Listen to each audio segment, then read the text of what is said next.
Hi everyone, स्वागत है आपका मेरे चैनल नॉलेज ऑफ हिस्ट्री में। तो प्लीज़ आप लोग मेरे चैनल को सब्सक्राइब कर लें और बेल आइकन को भी दबा लें, जिससे मेरी आने वाली सभी वीडियो आपको सबसे पहले मिल जाए। और लाइक और शेयर भी करते रहें, जिससे मेरी थोड़ी हेल्प हो जाए। ठीक, तो प्लीज़ सपोर्ट मी।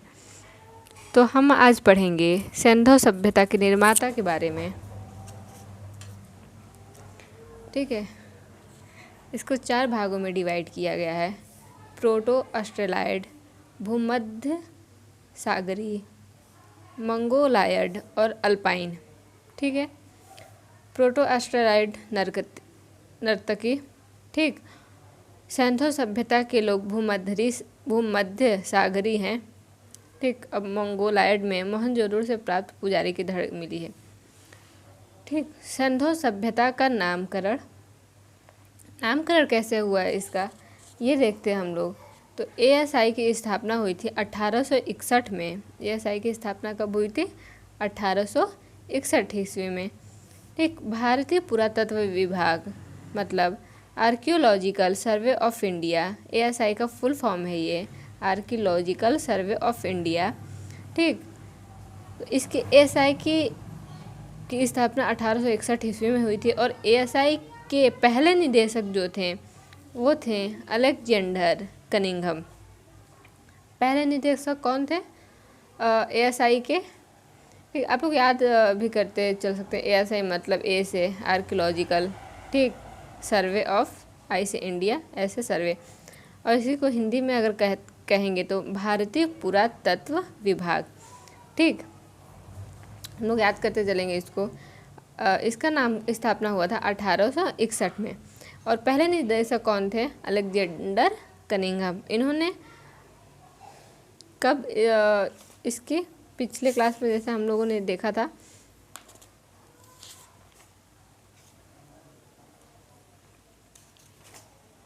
ठीक, 1853 में अलेक्जेंडर कनिंघम ने सर्वेक्षण किया था और पुनः 1872 में अलेक्जेंडर कनिंघम ने दोबारा सर्वेक्षण किया था।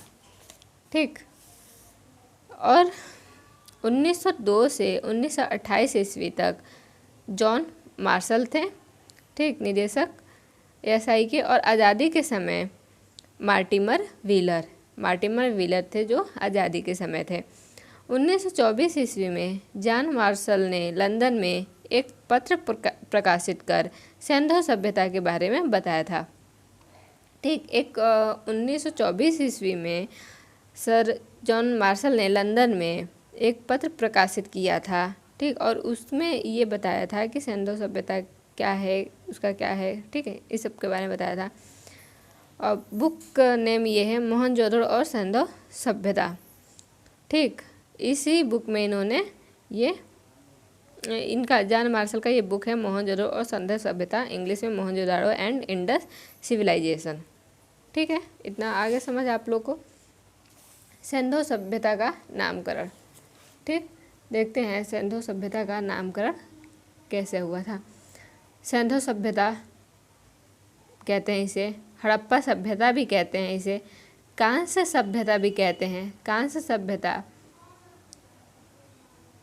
मेसोपोटामिया की सभ्यता भी थी, मिस्र की सभ्यता भी थी और सिंधु सभ्यता भी थी। कांस्य सभ्यता मतलब तीनों कांस्य युगीन सभ्यता थी।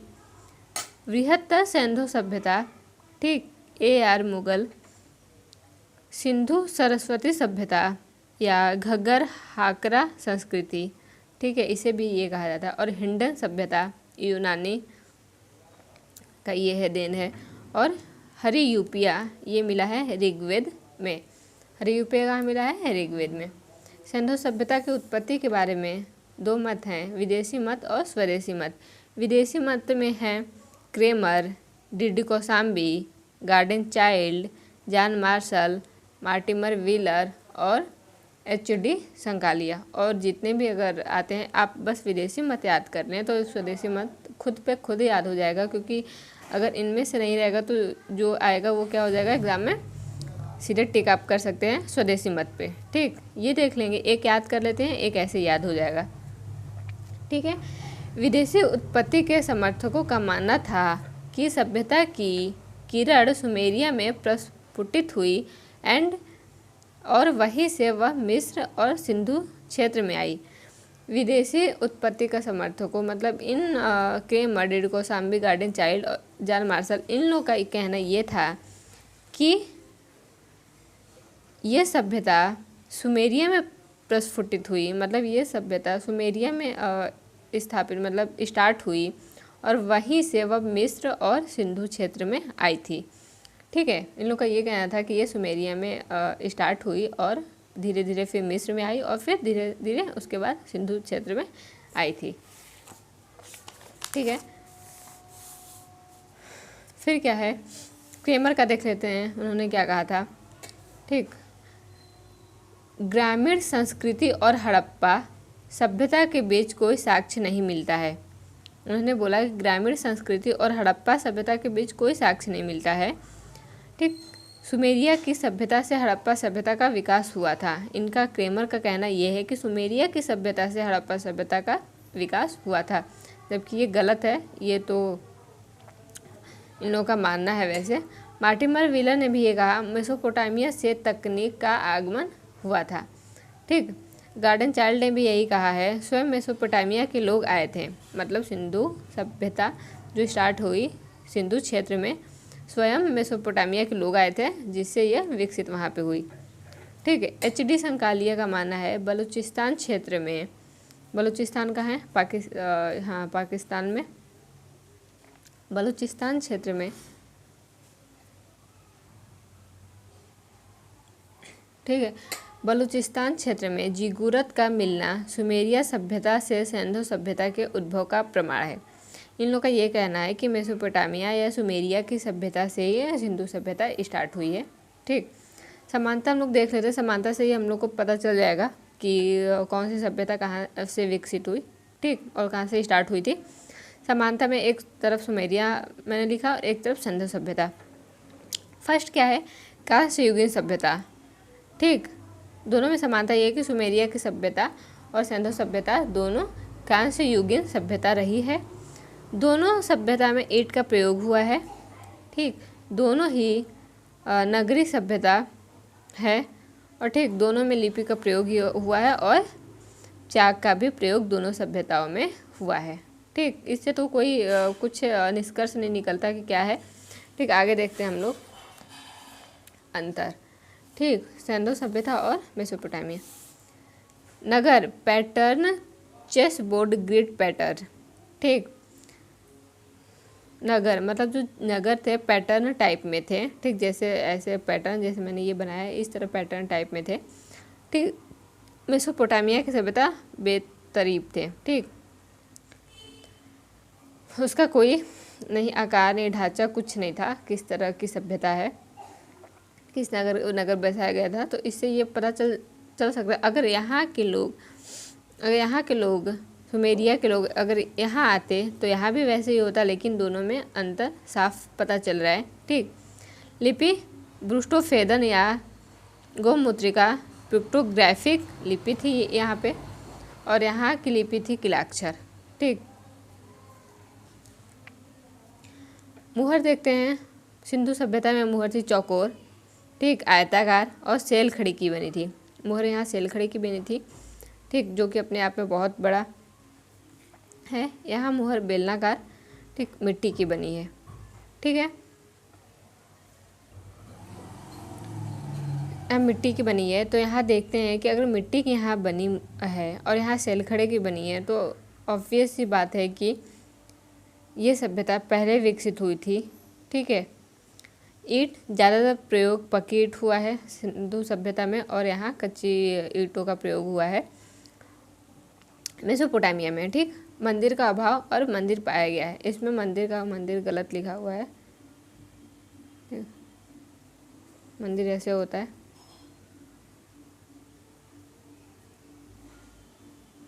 ठीक है, तो मंदिर का अभाव मिला है सिंधु सभ्यता में और यहाँ मंदिर पाया गया है।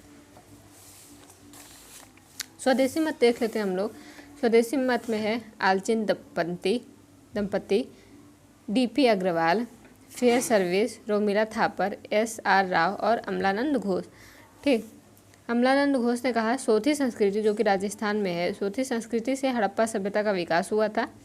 ठीक, फेयर सर्विस ने कहा है और रोमिला थापर का ये है दोनों लोग का कि ईरानी बलूची ग्राम्य संस्कृति से हड़प्पा संस्कृति का विकास हुआ। मतलब ऐसी संस्कृति कौन कौन सी है? कुल्ली, नाल, कोयटा और झाल।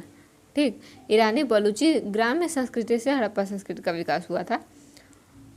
ठीक, और अधिशेष उत्पादन से ये प्राप्त हुआ ये सब। ठीक, सिंधु सभ्यता का नगर नियोजन, सिंधु सभ्यता का नगर नियोजन हम देखते हैं। ये पैटर्न था ग्रिड पैटर्न और चेस बोर्ड पैटर्न का था, जैसे हम लोगों ने अंतर में देखा था चेस बोर्ड पैटर्न। ठीक, इस टाइप का था पैटर्न। नगर 2 भागों में विभाजित था। ठीक, पश्चिमी भाग और पूर्वी भाग। नगर 2 भागों में बटा था, पश्चिमी भाग और पूर्वी भाग। ठीक है, पश्चिमी दुर्ग और पूर्वी दुर्ग उच्च वर्ग के लिए ये लोग था। पश्चिमी जो दुर्ग था ये उच्च वर्ग के लोग के लिए था, और जो ये पूर्वी भाग था निचला नगर इसे कहा जाता है, ये सामान्य जनता के लिए प्रयोग किया जाता था ये। ठीक है, हड़प्पा एंड मोहनजोदड़ो में देख लेते हैं दुर्ग कैसा था। ठीक, ये दुर्ग निचला नगर ये है। जो ये दुर्ग था ये रक्षा प्राचीर से घिरा हुआ था, मतलब अगर बाह्य आक्रमण होते हैं तो डायरेक्ट आक्रमण कोई ना कर पाए इस पर। ठीक, इसलिए ये जो है बाहरी ये रक्षा प्राचीर है। ठीक, और निचला नगर बिना रक्षा प्राचीर के था, ये ऐसे ही था बस। चन्नूदड़ो में 2, इसमें कोई रक्षा प्राचीर नहीं है। ठीक, किसमें भी पश्चिमी भाग या पश्चिमी दुर्ग किसी में रक्षा प्राचीर नहीं है। कालीबंगा में दोनों रक्षा प्राचीरों से घिरा था, दोनों दुर्ग। ठीक, निचला भाग और पश्चिमी दुर्ग दोनों ही रक्षा प्राचीरों से घिरा था। लोथल और सुरकोटदा। ठीक, इसमें क्या है, दोनों नगर जो थे एक ही रक्षा प्राचीर से घिरे थे। ठीक, दोनों नगर जैसे यहाँ पे मैंने मेंशन किया है, दोनों नगर एक ही रक्षा प्राचीर से घिरा है। ठीक, जैसे आपको फिगर में देखने को भी मिल रहा है, मैं जूम कर देती हूँ थोड़ा सा। ठीक, जैसे ये है, ये अलग अलग है दोनों, ये जो दुर्ग है दोनों। ठीक, निचला हिस्सा और ऊपरी हिस्सा ये दोनों। ठीक, इसमें उच्च वर्ग के लोग रहते थे, पश्चिमी दुर्ग, और इसमें पूर्वी दुर्ग है, इसमें सामान्य जनता के लिए था। ठीक, ये दोनों अलग अलग रक्षा प्राचीरों से घिरा था, जबकि लोथल और सुरकोटदा में एक ही रक्षा प्राचीर से ये दोनों नगर घिरा हुआ था। ठीक, धौलावीरा में देखते हैं, यहाँ का नगर 3 भागों में बटा था। ठीक, 3 भागों में बटा था, बट 2 भाग ही रक्षा प्राचीर से घिरे हुए थे। ठीक, 3 भागों में बटा एकमात्र नगर धौलावीरा है। धौलावीरा एक ऐसा मात्र नगर है जो 3 भागों में बटा हुआ है। बाकी सब जैसे हम लोगों ने देखा, बाकी सब 2-2 भागों में बटा हुआ है, जबकि धौलावीरा एक ऐसा मात्र नगर है जो 3 भागों में बटा हुआ है। ठीक है, सड़कें कैसी थी देखते हैं सड़क के बारे में। सड़क चौड़ी होती थी। ठीक, एक दूसरे को समकोण पर काटती थी। मतलब समकोण आप लोगों को पता है, इस तरह से 90 डिग्री कोण इस तरह से काटती थी एक दूसरे को। ठीक है, सबसे चौड़ी सड़क मोहनजोदड़ो से मिली है। सबसे चौड़ी सड़क, ये इम्पॉर्टेंट है, ये क्वेश्चन में आया है एग्जाम में बहुत बार क्वेश्चन। सबसे चौड़ी सड़क कहाँ से मिली है? तो मोहनजोदड़ो से। ये भी पूछ देता है कितने मीटर चौड़ी है, 10 मीटर चौड़ी है। ठीक, यहाँ का सड़क 10 मीटर चौड़ा है मोहनजोदड़ो का। सबसे प्रायः कच्ची होती थी, लेकिन सड़कें प्रायः कच्ची होती थी, लेकिन कालीबंगा में सड़क को पक्का करने का साक्ष्य मिला है। ठीक, बाकी सब नगरों का रास्ता सड़कें कच्चा होता था, बट कालीबंगा में सड़क को पक्का करने का साक्ष्य मिला। कालीबंगा से पक्की सड़कों का प्रमाण मिला है। क्वेश्चन में अगर आएगा कि कहाँ पे पक्की सड़कों का प्रमाण मिलता है, ठीक है, तो कालीबंगा आप टिक कर सकते हैं। और ईंट जैसे है, ये अनुपात में होता था 1:2:4 के अनुपात में, या 7:14 और 28 के अनुपात में। ठीक, ये आकार है इसका। लेकिन इसके हिसाब से आप ये नहीं लगा सकते जैसे 1 2 4 है, ठीक, 1 2 2, 2 2 4 और 7 2 14, 14 2 28, ये इस तरह का है। लेकिन अगर यहाँ पे हम ऐसे नहीं कर सकते, जैसे कि अगर इस अनुपात में देखा जाए तो 2 4 देन 4 2 8, ठीक, ये भी अनुपात है, लेकिन इस अनुपात में नहीं मिला है हमको, बस हमको ये 2 अनुपात में ही मिला। ये भी खैर सही है इन अनुपात के मतलब हिसाब से, जैसे 1 का डबल 2, 2 का डबल 4 और यहाँ है 7 का डबल 14, 14 का डबल 28, उस हिसाब से ये भी ठीक है। 2 का डबल 4, 4 का डबल 8, ठीक, लेकिन यहाँ पे इसका प्रमाण नहीं मिलता, ये गलत हो जाएगा, ठीक। बस हमको 2 ही याद करना है, 1 2 4 7 14 और 28, ठीक। सबसे बड़ी ईंट मोहनजोदड़ो में पाई गई है। ईंट की बात करें तो सबसे बड़ी ईंट मोहनजोदड़ो में पाई गई है, ठीक। ईंट का देख लेते हैं। कच्ची पाई गई है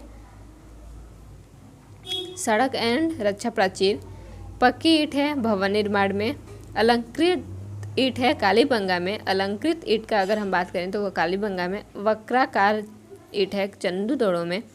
और एल आकार का है मकान के कोनों में से कोनों में एल आकार का वो ईंट लगाया जाता था। और फन्नीदार ईंट का प्रयोग कुआं में हुआ है, ठीक। कुआं में फन्नीदार ईंटों का प्रयोग होता था पहले, आप लोगों ने नहीं देखा होगा, ठीक। जिसने देखा उसको पता है कि फन्नीदार ईंटों का प्रयोग कुआं में होता था। मकान 2 से 3 मंजिले मकान के साक्ष्य मिले हैं, ठीक। छत सपाट होते थे। दरवाजे गली में खुलते थे। अपवाद, जैसे मैंने पिछली क्लास में बताया था आप लोगों को कि लोथल में दरवाजे मुख्य सड़क पर खुलते थे, ठीक है। आपको याद होगा कि लोथल एक बंदरगाह टाइप से था, वहाँ से व्यापार बहुत होता था, इसलिए लोथल का जो गेट था वो दरवाज़ा जो था वो मुख्य सड़क पर खुलते थे, ठीक है। भवन निर्माण की बात करें अगर हम लोग तो भवन निर्माण में पक्की ईंट का प्रयोग होता था, लेकिन सूरकोटदा एंड सुतका गेंडोर, ठीक, जो कि बलूचिस्तान दास्क नदी के किनारे है, भवन में प्रस्तर का प्रयोग हुआ है, ठीक। भवन निर्माण में पक्की ईंट का प्रयोग तो होता ही था, लेकिन ये अपवाद में है सूरकोटदा और सुतका गेंडोर। नाली जिप्सम और चूने से नाली को बनाया जाता था, ठीक। नाली का प्रयोग जिप्सम और चूने से नाली को बनाया जाता था। अपवाद है लकड़ी की नाली कालीबंगा में मिली है और पक्की मिट्टी की नाली चंदूदड़ो में मिली है, ठीक है।